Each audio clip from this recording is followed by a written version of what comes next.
Welcome to chemistry classes by Vijay Kumar Sethi, class 11th chemistry. Now we will start the new chapter or new unit, that is unit 5, states of matter. And in this video we are going to discuss about van der Waals forces and thermal energy. First, intermolecular forces. Intermolecular forces are the forces of attraction and repulsion between interacting particles. These particles may be atoms and molecules. This term, that is intermolecular forces, does not include the electrostatic forces that exist between the two oppositely charged ions, that is ionic bonds, and the forces that hold atoms of a molecule together, that is covalent bonds. Attractive intermolecular forces are known as van der Waals forces. Clear? Only attractive. In honor of Dutch scientist Johannes van der Waals.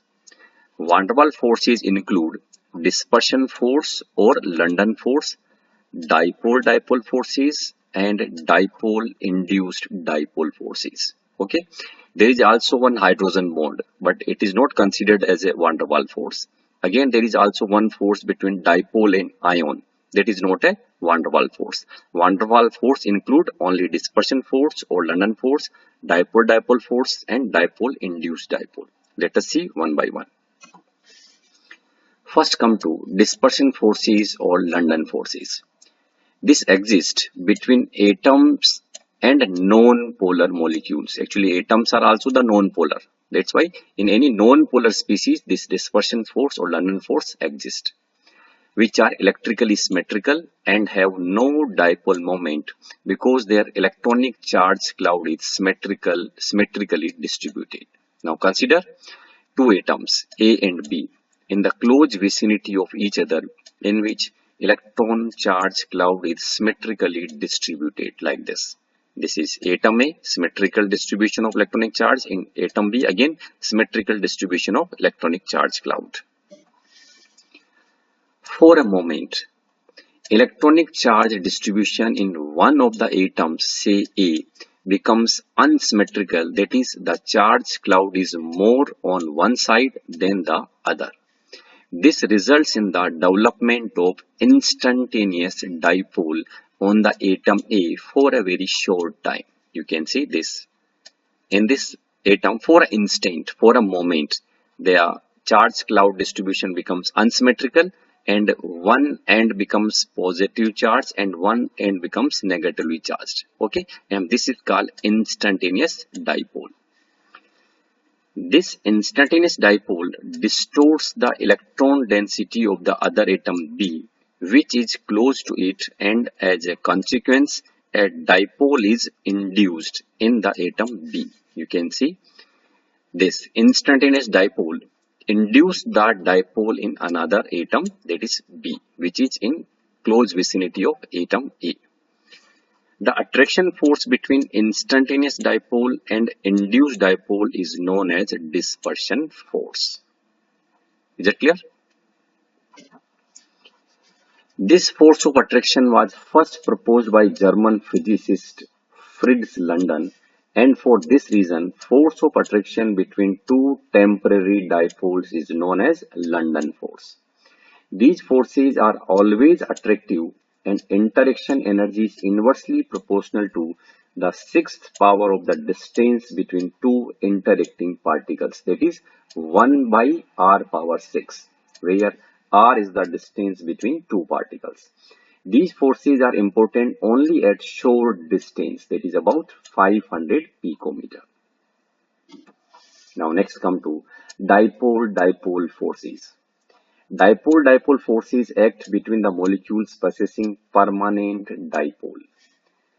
Partial charges are always less than the unit electronic charge. That is, this is the magnitude of unit electronic charge, 1.6 into 10 to the power minus 19 coulomb. And when there is a permanent dipole, that is, we are having the polar molecule, partial charges are present in that molecule. Okay.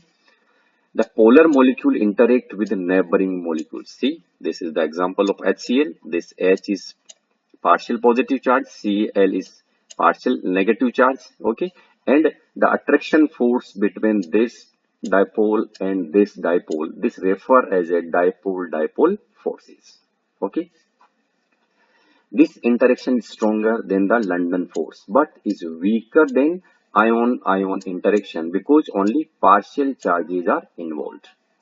The attractive force decreases with the increase of distance between the dipoles.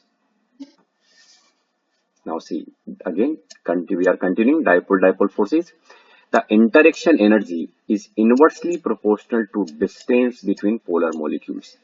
Dipole-dipole interaction energy between stationary polar molecule, like in case of solids, is proportional to 1 by r raised to the power 3, and that between rotating polar molecules, that is in case of gaseous in state, this is proportional to 1 by r power 6, where r is the distance between polar molecules.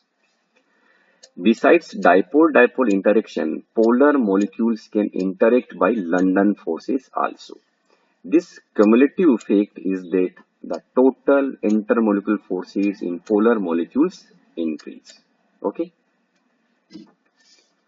Now, dipole-induced dipole forces. This type of attractive forces operate between the polar molecules having permanent dipole and the molecules lacking permanent dipole, that is non-polar species. Permanent dipole of the polar molecule induces dipole on the electrically neutral molecules by deforming its electron cloud. You can see this diagram. This representing a one polar molecule in which permanent dipole is there, partial positive charge, this is partial negative charge, and this is a non-polar molecule. When this non-polar molecule come in the contact of this permanent dipole, then this permanent dipole or this polar molecule induce a dipole in this non-polar molecule. Okay. And this attraction force between this permanent dipole and this induced dipole is referred as dipole-induced dipole forces. Okay. Again, this is interaction energy is proportional to 1 by r power 6, where r is the distance between two molecules. Thermal energy. Thermal energy is the energy of a body arising from motion of its atoms or molecules. It is directly proportional to the temperature of the substance. It is the measure of average kinetic energy of the particles of the matter, and thus responsible for moment of particles. This moment of particles is called thermal motion. Okay. Now, if we compare intermolecular forces and thermal interaction, then we will get the different states of matter. Intermolecular forces tend to keep the molecules together, but thermal energy of the molecules tend to keep them apart. Both will work in opposite direction. Three states of matter are the result of balance between intermolecular forces and the thermal energy of the molecules. Like see, in case of solids, intermolecular interactions are strong. Okay, and in case of gaseous state, thermal interactions are strong. Is it clear? In this way, we will get the three states of matter. Thank you. Subscribe my channel to get the new videos from this chapter.